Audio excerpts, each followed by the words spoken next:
12 girder itu 12 girder kita ngatur satu persatu, Pak. Dan ada berapa jembatan? Iya, nah kalau pakai cara ini, apalagi kan super elevasinya masing-masing. Nah kalau pakai cara ini sudah enak kita.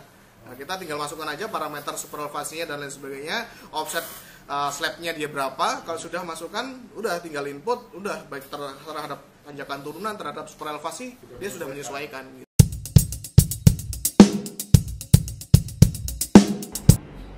Oke, baik, tanpa berlama-lama lagi, dengan mengucap Bismillahirrahmanirrahim, kami buka in-house training Revit dan Nevis bersama Laba Engineering Service. Terima kasih saya aturkan kepada PT Buana Arsikon, Ibu Juslin dan segenap jajaran direksi telah mempercayakan untuk mendampingi training. Kami dari Praba Engineering Services merasa tersanjung bahwa kita masih bisa dipanggil lagi untuk mendampingi perusahaan konsultan termasuk yang tertua di Jakarta, di Indonesia ya. Proyeknya dari Aceh sampai ke Papua. Alhamdulillah masih terus mengadaptasi teknologi terbaru, salah satunya dengan melaksanakan training ini. Di Praba kita custom dan kita optimalisasi bagaimana agar software BIM salah satunya Revit ini kita bisa applicable, bisa dipakai untuk semua disiplin termasuk salah satunya infrastruktur dengan penambahan beberapa add-in. Elevasi start, elevasi awal dan juga elevasi akhir. Nah, di sini kita nanti sudah bisa buat secara otomatis sudah mengakomodir terhadap super elevasi dan juga faktor tanjakan maupun turunan di jalan gitu. Berarti dia mau ya, super elevasi kanan dan super elevasi kiri kita masukkan 2% gitu ya. Ini ya apa? Family-nya itu masih menggunakan ambil dari CAD, tempel, dibuat tanpa ada parameter. Ketika ada perubahan ya teman-teman akan mengubah lagi ya, terus seperti ini. Dengan nanti dengan parameter itu teman-teman tinggal ganti parameternya ya. Lebih mudah dan lebih cepat. Iya, berarti seperti itu. Nah, jadi dan juga nanti akan saya jelasin juga nanti terkait konsep. Kalau nanti misalkan di project itu nanti ada tanjakan katakanlah 2%, 3%, 4%, tinggal diganti saja. Kita bisa coba saja deh, misalkan di sini kita coba edit secara langsung ya Pak ya. Nah, lalu kita buat ekstrim lagi nih, katakanlah 20% tanjakannya. Nah, terakhir. Nah, sudah.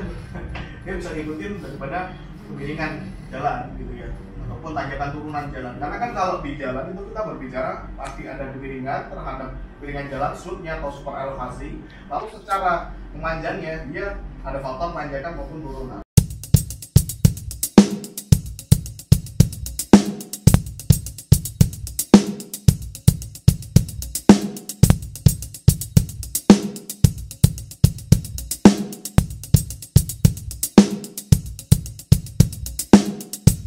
Dulu family abutment tipe 1 ya. Di sini saya sudah punya untuk abutment ya, bentuk abutment. Nah, katakanlah di sini Bapak Ibu izin saya punya abutment yang sudah mempunyai nilai parameter. Sini H super kiri gitu. Nah, perhatikan saya dulu aja Bapak Ibu, nanti baru praktek ya. Nah, ini caranya dengan kita ke reference, lalu ke point element, set work plan, ambil di sini. Klik, ambil di tengah, lalu oke kan lagi, set work plan lagi, ambil pada bagian di sini, klik, oke. Kita lihat orientasi kita, left, oke ini berarti sebelah kanan, berarti H super kanan, ambil klik di sini, pastikan dia reference point dan offsetnya 0. Setelah itu kita masukkan H super kanan, saya oke. Nah, dia udah di bawah. Kalau sudah di always. Kalau sudah posisi bagian atas jangan sampai lupa langsung di never. Kenapa? Karena dia hanya acuan. Jadi kenapa kok harus dimunculkan always? Satu, untuk bidang kita kerja. Yang kedua, supaya tahu. Karena nanti semakin kompleks model, titiknya semakin banyak.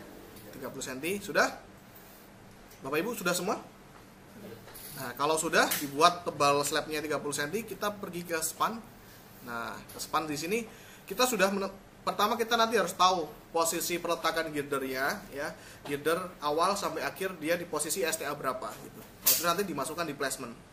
Nah, kalau sudah Bapak Ibu silakan di sini di placementnya ya, pada bagian placement silakan Ctrl A lalu uncheck. Berarti kan antara abutment 1 dan juga abutment 2 dia ada perbedaan elevasi dong Pak. Iya kan? Dan juga belum ditambah lagi posisi faktor super elevasi gitu ya. Faktor daripada kemiringan jalan itu sendiri. Nah, itu kalau kita udah masukkan di sini dia udah bisa bikin jenderal otomatis. 12 girder itu 12 girder kita ngatur satu persatu, Pak. Dan ada berapa jembatan? Iya, nah kalau pakai cara ini, apalagi kan super elevasinya masing-masing. Nah kalau pakai cara ini sudah enak kita. Nah, kita tinggal masukkan aja parameter super elevasinya dan lain sebagainya, offset slabnya dia berapa. Kalau sudah masukkan, udah tinggal input, udah baik terhadap tanjakan turunan, terhadap super elevasi, dia sudah menyesuaikan. Berarti di mana, mulai di mana. Nih, rigid pavement termasuk nanti kalau kita mau bikin untuk misalkan LC ya atau lin konkret lantai kerja, ini juga sama. Nah, ini kita bisa atur. Dari atas dihitung turun berapa gitu ya? Iya. Apa namanya, fase serah terima gitu ya. Nah, konsultan keluarannya biasanya RTA gitu ya. Secara teknik aja itu masuk LOD BIM-nya itu adalah LOD 300. Di mana LOD 300 ini minimum persyaratannya itu harus minimal ada 3D-nya. Kan kalau sekarang di dunia konstruksi sekarang kan yang mungkin sekarang masih masa transisi ya. Rata-rata kontraktor itu harus merebuild atau meremodeling ulang ya, yang berdasarkan dari RTA. Sebetulnya itu Pak, workflow-nya harusnya RTA itu dibangun oleh konsultan dulu. Nah dari situ, dari konsultan berikut nanti masukkan ke tender kan Pak ya, masuk tender, data 3D tersebut harus dikasihkan ke kontraktor supaya untuk peninjauan ulang atau pembuatan shop drawing itu. Jadi sebenarnya berangkatnya mulainya dari konsultan sebetulnya. Jadi misalkan kalau kita bangun kolom misalkan ya, elevasinya kita tentukan, nah elevasi ini nanti akan masuk di dalam LOI tersebut. Ya. Terus kita tentukan dimensinya 5x5 misalkan sebuah footing misalkan footing. Nah itu nanti terkait informasinya juga harus dimasukkan. Nah semakin dalam masuk fase konstruksi, misalkan pembuatan shop drawing masuknya LOD 400, terus S-build itu masuknya 500. Di dalam pengimplementasian BIM itu akan diterjemahkan di dalam surat edaran DP SEDP di Bina Marga tahun 2021 dan diperbarui di 2023. Nah, Ini semua gambar dari Revit semua ini? tidak Pak. Oh enggak. Jadi boleh jadi kalau di BUMN itu ada yang pakai Tekla, ada yang pakai all plan, ada yang pakai misalkan Civil 3D, misalkan topografinya tadi pakai Civil 3D juga bisa.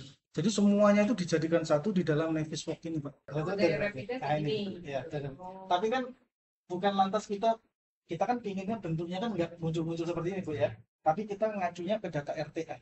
Nah itu. Ya. Bapak Ibu bisa menambahkan STA dan lain sebagainya sampai ke elevasi super elevasi juga bisa kita tampilkan. Jadi ini elevasi per interval 25 meter itu bisa kita munculkan semuanya. Pada saat review enak nggak ini Bu? Ada half slab ya. Oke. Ini coba Pak lihat. Di dalam 10 file informasinya apa aja Pak? 10 file, ada estingnya, nortingnya, elevasi, hydropower. Nah, hydropower. Yap. Di sini ada substation. Jadi semuanya masuk Pak. Jadi untuk all project ya Pak. Untuk all project jangan khawatirin. Semuanya bisa dimasukkan.